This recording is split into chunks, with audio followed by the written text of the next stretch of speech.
माझ्या 5 महिन्याच्या बाळाने चालवली ही गाडी. ते कसे तर पुढे व्हिडिओमध्ये नक्की बघा. आम्हाला बाहेर जायचं होतं आणि माझं रेडी होऊन झालेलं होतं आणि मला ही 8 महिने आधी काढून ठेवलेली सिल्वर ज्वेलरी घालायची होती, जी की खूप काळी झालेली होती. मी जी घालू शकत नव्हते म्हणून घरगुती पद्धतीने तिला छान अशी चमकवली आणि घालून घेतली. इथे मस्त माझी एंगेजमेंटची रिंगही घातली आणि आम्ही निघालो बाहेर जाण्यासाठी. बाहेर आम्ही चाललो होतो स्वामीच्या मठामध्ये. मग एंटर करताना पाय वगैरे छान धुतले आणि मंदिरात एंटर केले. तुम्ही इथे गर्दी छान अशी बघू शकता. स्वामींना पाहून मन अगदी प्रसन्न झालं आणि प्रथमेश नुसतं स्वामींच्या फोटोला बघत होता. नंतर आम्ही सोनाराच्या दुकानात गेलो, कारण की मला ही जोडवी पायात घालायची होती, पण ती जोडवी खूप डिझाईन जुनी झालेली होती. म्हटलं आता नवीन डिझाईन करावं.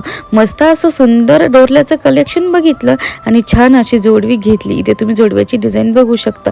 जोडवी पायात वगैरे घालून घेतली आणि प्रथमेशची बाळीही थोडी वाकडी झालेली होती, तीही नीट केली. सगळं आमचं काम झालं. आता आम्ही निघालो माझ्या मावशीच्या घरी जाण्यासाठी. तर मावशीच्या घरी आम्ही सरप्राईज दिलेलं होतं, त्याच्यामुळे त्यांना माहीत नव्हतं. ते खूप खुश झालेले होते. आणि ते प्रथमेश बघा ना, मामासोबत किती छान खेळतो. माझं एक टेन्शन तर गेलं बाबा. प्रथमेशनं कुठंही गेलं ना तर अजिबात रडत नाही, एकदम सुंदर खेळतो. आणि म्हटलं ना तुम्हाला, माझ्या 5 महिन्याच्या बाळाने गाडी चालवली तर मस्त चालवली ना माझ्या बाळाने गाडी.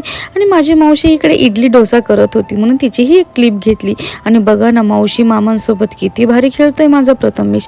माझी मावशी इकडे डोसा करत होती, म्हटलं तुझी हे क्लिप घेते. बघा ना किती सुंदर डोसा करते ना माझी मावशी. नंतर प्रथमेश खूप रडत होता म्हणून आजीने त्याला असा सुंदर झोका बांधला आणि माझं बाळ असं छान झोपून गेलं. इथे तुम्ही बघू शकता.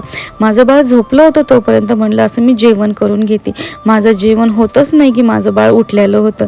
पण त्याचा मामा त्याला असं छान खेळवत होता. छोटे छोटे मामा आहे त्याचे, खूप क्यूट मामा आहे. नंतर मग आमचे बाबा आम्हाला घ्यायला आलेले होते आणि आता आम्हाला घरी जायचं होतं. आम्हाला टाटा बाय बाय करण्यासारखे हे सगळे खाली आलेले होते. आणि माझं बाळ बघा ना घरी येऊन किती छान झोपलं होतं शांत. तर असा होता आजचा दिवस. बाय.